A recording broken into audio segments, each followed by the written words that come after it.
The Tu-35 Koalitsiya-SV, Coalition, is a new Russian self-propelled howitzer. It is a successor to the Tu-19 Msta-S. It is also intended to replace aging Russian 152mm artillery systems.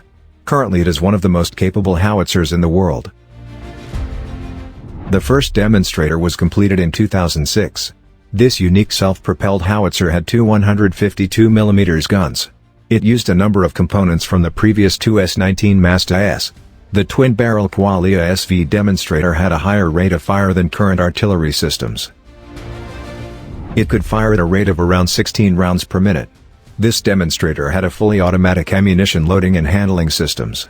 Two guns offered a number of other advantages comparing with traditional self-propelled howitzers. Such artillery system was more reliable as both guns had associated autoloaders, and if one of them failed, another could keep on firing. This self-propelled howitzer used both guns in quick succession, so the guns would not overheat and had twice longer service life.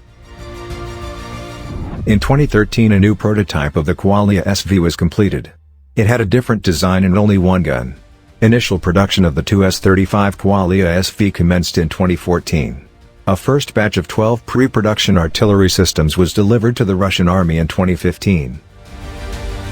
A new long-range precision-guided round has been developed in Russia. It has a maximum range of 70 kilometers and high level of accuracy. The Koalitsiya-SV is also capable of firing older Krasnopol laser-guided munitions with a maximum range of 20 to 25 kilometers.